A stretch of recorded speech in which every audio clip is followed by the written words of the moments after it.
Welcome back to Culture Code English. I am so happy you are here today. Take a slow, deep breath, let your shoulders drop, relax, and get completely comfortable. Just for the next few minutes, let us spend some quiet time together, listening to natural, inspiring English. Let me ask you a very honest question. Have you ever said to yourself, "I will start tomorrow"? We all have. But then, tomorrow quietly becomes next week. Next week becomes next month. And before you even realize what has happened, another whole year has passed. The strange thing about wasting time is that it rarely feels like we are wasting it. We do not make a conscious decision to ruin our day. Instead, we tell ourselves warm, gentle lies. Just 5 more minutes on my phone. I will watch just one more short video. I will check my messages one last time. But those tiny, harmless moments quietly gather together. Minutes become hours, hours become days, and days eventually become years. The truth is, most people do not fail in their English journey or in their lives because they lack talent. They fail because they spend too much of their precious time doing things that do not move their lives forward. But I have good news for you today. Time is one of the very few things you can start controlling right now. Not tomorrow, not next Monday. Today. Today, we are going to learn English through one of the most important life skills you will ever develop. How to stop wasting your time, reclaim your attention, and build a future you can be proud of. As you listen, you will improve your English vocabulary, your ear training, and your confidence, while learning practical, daily strategies to become more productive. Remember, your life is not made of years. It is made of minutes, and the way you spend today's minutes is quietly painting the picture of the life you will live tomorrow. Let us begin with our first lesson, why we waste our time. Have you ever reached the very end of a busy day, sat down, and thought, "I was active all day, but I did not actually accomplish anything important"? This happens to millions of people every single day. The surprising part is that we do not do it on purpose. Nobody wakes up in the morning and says, "Today, my goal is to waste 6 hours on my phone." Instead, our time disappears in tiny drops. 5 minutes scrolling on social media, 10 minutes watching random videos, a quick look at the news, a few unnecessary notifications. By themselves, these small moments seem completely harmless, but together, they quietly steal the best hours of your day. Why do we keep doing this? The answer lies in psychology. Our brains are naturally wired to prefer comfort over discomfort. Your brain is always looking for the easiest, fastest reward. Imagine you have 2 choices right now.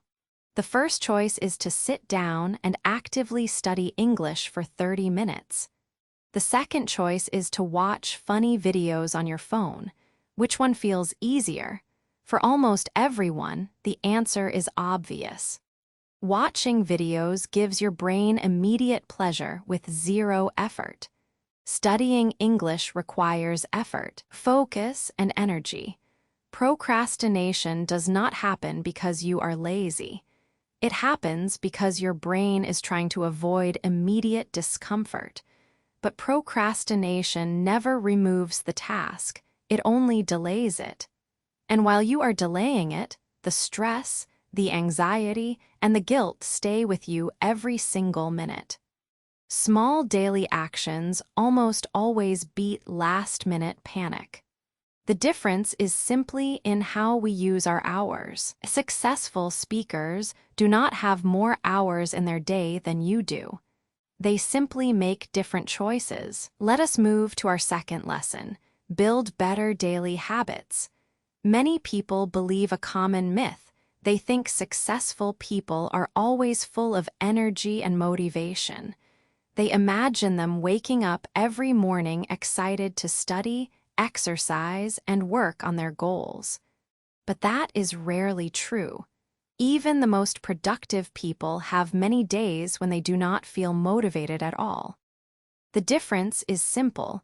They do not depend on motivation.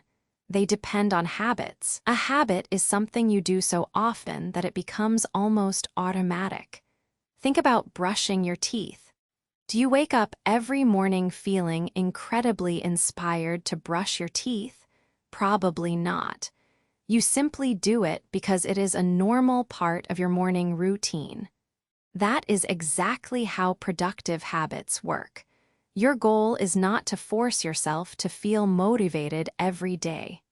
Your goal is to make good actions so familiar that you do them without thinking. Imagine two English learners. The first person studies only when they feel inspired. Some weeks they study for 2 hours every day. Other weeks they do not study at all. The second person studies for just 15 minutes every single evening after dinner, whether they feel like it or not. Who do you think will become fluent faster? Almost certainly the second person. Not because they studied longer, but because they kept their routine. Small actions repeated consistently create extraordinary results over time. Let me tell you about Lucas. Lucas used to set giant goals. Every new year, he promised himself, "I will study English for 2 hours every day." It sounded exciting, but after 3 days, he was completely exhausted and quit. Then, Lucas tried a different way. He started ridiculously small. He committed to reading just 5 pages of an English book every night before bed. It was so easy that he could not make an excuse to avoid it. On tired days, he still read his 5 pages. Slowly, his brain grew comfortable with the routine.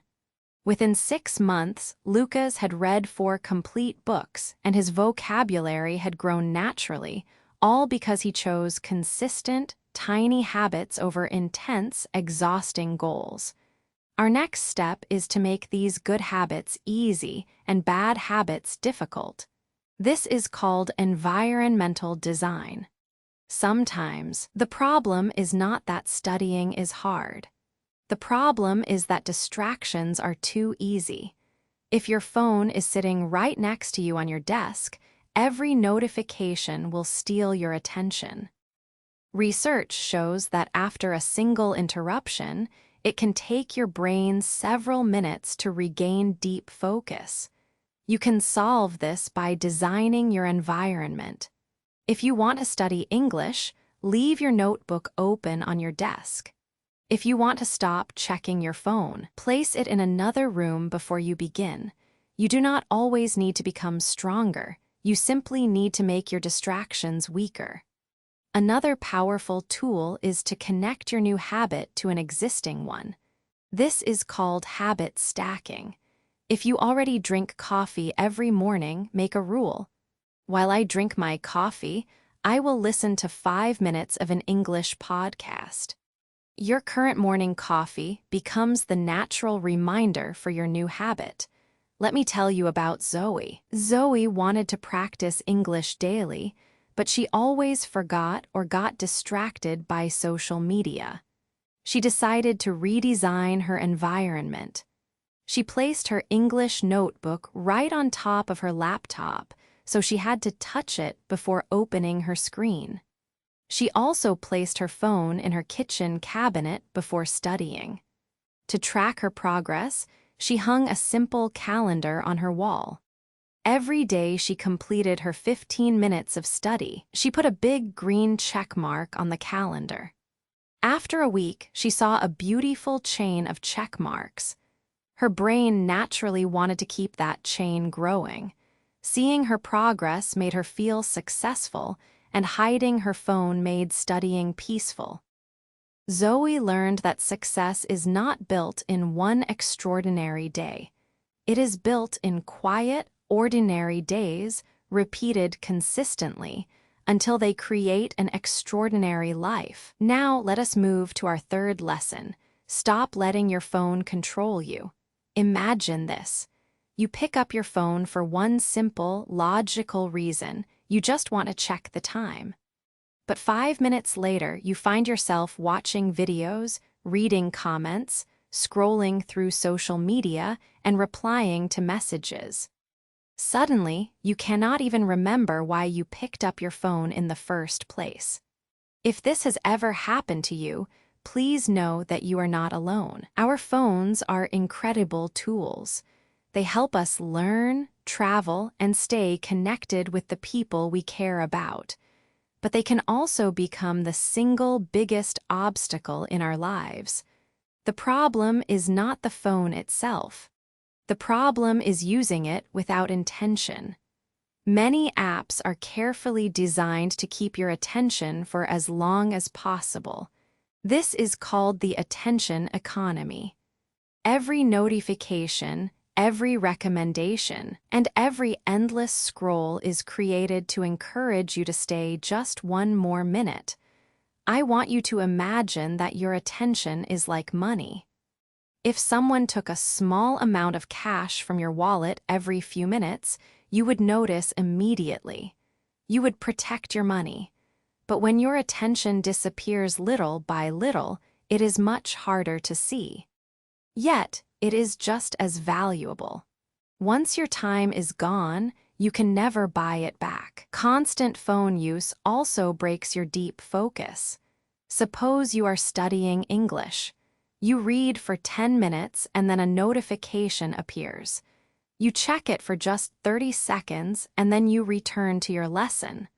Although that interruption felt tiny, your brain has to completely restart its concentration. Let me tell you about David.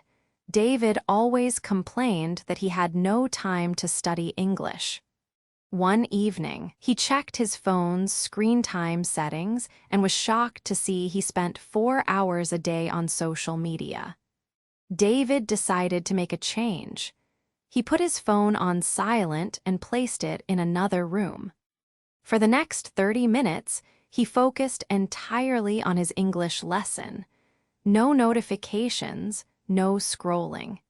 He discovered that he could accomplish far more in those 30 quiet minutes than in 2 distracted hours. He learned that protecting his focus was the fastest way to get his time back. Our next step is to protect the most important hours of your day, your morning and your evening. Many people have the habit of checking their phone the very moment they wake up. Before even getting out of bed, they open social media and read messages. By the time they finally start their day, their attention already belongs to someone else. What if you changed this habit? Imagine beginning your morning by reading a few pages of a book, reviewing English vocabulary, stretching, or simply enjoying a quiet breakfast. You begin your day with calm purpose instead of distraction. The same rule applies to your evenings. Many people spend their last hour of the day looking at a glowing screen. Their brains remain highly active, and restful sleep becomes difficult. Try ending your day with something peaceful. Read a book, reflect on your day, or prepare tomorrow's plan. Your mind will feel much calmer. Let me tell you about Sophia. Sophia used to check her phone first thing in the morning and right before sleep. She constantly felt tired, anxious, and distracted. Sophia decided to try a digital detox rule. She promised herself, no phone for the first hour of the morning and no phone for the last hour before sleep. Instead, she read 2 pages of an English book in the morning and wrote down a few thoughts in her journal at night. Within 2 weeks, her sleep improved, her morning anxiety disappeared, and her English progressed rapidly because she had reclaimed the most peaceful hours of her day. She learned a simple, powerful truth. Your phone should be your tool, not your boss. You should decide when to use it, not the other way around. Let us move to our 4th lesson. Focus on what truly matters. Have you ever finished a long, exhausting day, sat down on your couch, and wondered, what did I actually accomplish today? You answered emails, replied to instant messages, attended meetings, and completed dozens of tiny, urgent tasks. You were busy from morning until evening. But when you think about your biggest, most important goals, nothing really moved forward. This happens to many of us because being busy and being productive are not the same thing. Imagine you are climbing a ladder. You climb quickly, you work hard, and you never stop moving. But after hours of climbing, you reach the top and discover something surprising. The ladder is leaning against the wrong wall. All your effort, all your energy, and all your precious time took you somewhere you never wanted to go. That is what happens when we spend our lives doing things that are not truly important. Working hard is valuable, but working on the right things is even more valuable. How do we know what truly matters? A simple question can guide you. Before you start a task, ask yourself, will this still matter 1 year from now? Suppose you are about to spend an hour arguing with a stranger online or scrolling through random news. Will that improve your life next year? Probably not. Now, imagine spending that same hour learning English, reading a useful book, or exercising. 1 year later, those small investments could completely change your life. Every choice has a hidden cost. Every time you say yes to a meaningless distraction, you are saying no to your own future. Sometimes, learning to say no to other people's demands is the ultimate act of self-respect. Let me tell you about Ryan. Ryan was always busy, working 10 hours a day. But his dream of speaking English fluently never got closer because he spent his entire day answering unimportant emails and saying yes to every low-value meeting. Ryan decided to try a new rule. Before doing any task, he asked himself, will this matter in a year? If the answer was no, he deprioritized it. He also learned to politely say no to unnecessary invitations. By doing this, Ryan freed up 1 quiet hour every evening. He used that hour to actively practice English. Within 6 months, he achieved his dream of fluency, all because he stopped climbing the wrong wall and focused on what truly mattered. Our next step is to understand the difference between urgency and importance. Imagine your phone rings, an email appears, or someone asks for a quick favor. These things feel urgent because they are loud. But are they truly important? The most important things in life, like learning English, planning your future, or taking care of your health, are quiet. They never shout at you. They never feel urgent. Yet they are the very things that create the biggest long-term rewards. Think of your important goals like planting a tree. You water it today, and tomorrow it looks exactly the same. Next week, very little has changed.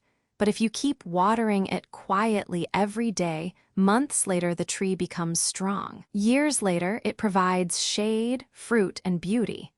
Long-term results arrive slowly, but they last for a lifetime. To keep your focus sharp, begin each day with a simple question. What are the 3 most important things I need to accomplish today? Not 20 things, just 3. Make one of those 3 your quiet, long-term goal, like 15 minutes of English practice. Once you finish those 3 priorities, everything else in your day becomes a bonus. Let me tell you about Liam. Liam used to write giant to-do lists with 20 tasks every morning. He felt overwhelmed, scattered, and stressed, and he often ended up doing nothing. Liam switched to the top 3 priorities system. Every morning, he wrote down only 3 critical tasks in his notebook. He promised himself, I will finish these 3 first, before I do anything else. He made English practice his second priority every day. By focusing on only 3 things, his mental stress disappeared. He completed his core goals consistently, and his English fluency blossomed because he stopped trying to do everything and chose to focus on what actually moved his life forward. Let us move to our final lesson. Start before you feel ready. How many beautiful dreams have disappeared because of one single sentence? I am not ready yet. Maybe you have said it to yourself before. I will start learning English when I have more free time. I will start my business when I have more money. I will go to the gym next month. I will speak English when I become more confident. At first, these excuses sound very reasonable, but weeks quietly become months, months become years, and one day you realize you have spent your entire life waiting for a perfect moment that never arrived. Here is one of the greatest truths about success. Nobody ever feels completely ready. Think about the very first day you went to school, the first time you drove a car, or the first presentation you gave. Were you completely confident? Probably not. You learned by doing, not by waiting. Many people believe that confidence comes first and then you take action. But life works the opposite way. Action creates confidence. Every time you try something new, your brain learns. Every mistake teaches you. Every small success builds your belief in yourself. Imagine standing at the edge of a swimming pool. You can spend months reading books about swimming, watching videos, and listening to experts. But will that make you a swimmer? Of course not. Eventually, you have to get into the water. Learning English is exactly the same. You can memorize thousands of words, study grammar for years, and watch hundreds of lessons. But if you never speak, you will never become a confident speaker. Action is what transforms knowledge into skill. To take action today, you must stop chasing perfection. Perfection is the biggest enemy of progress. Some people never speak English because they worry their grammar is not perfect. Meanwhile, someone else begins with less knowledge, makes mistakes, keeps practicing, and eventually succeeds. Progress always beats perfection. Remember this simple sentence: done is better than perfect. To keep your momentum alive, celebrate your small victories. Did you practice English for 10 minutes today? Celebrate it. Did you read 5 pages of a book? That is progress. Be proud of becoming the kind of person who shows up consistently. Now, I want you to close your eyes for one last moment. Imagine your future self 5 years from today. If that future version of you could look at you right now, what advice would they give? Would they say, keep waiting? Or would they say, start now? Start with what you have. I will be so grateful that you did. They would choose the second answer, because your future is being built right now. Not next year, not someday. Today. Every decision you make, every habit you repeat, and every focused minute you protect is shaping the person you will become. Time does not stop. Whether you take action or not, tomorrow will still arrive. The question is, when tomorrow comes, will you be one step closer to your dreams or still waiting for the perfect moment? Stop waiting. Stop making excuses. Take one tiny step today. Read one page of an English book. Learn one new expression. Speak one simple sentence. Begin. Look how far you have already come in this video. You have been listening to pure English with no subtitles for many minutes now. You did not need your native language to understand culture code English today. That proves you are ready. Your brain is already processing English directly. And if you are truly serious about taking control of your time and your future, leave a promise to yourself in the comments right now. Type, I will take action today in the comments below. By writing these words, you are making a commitment to your future self. You are choosing to start before you feel ready. Thank you so much for spending this valuable time learning with me today on Culture Code English. Keep practicing with patience, protect your precious focus, and remember, your future is not created by what you plan to do tomorrow. It is created by what you choose to do today. I will see you in our next journey.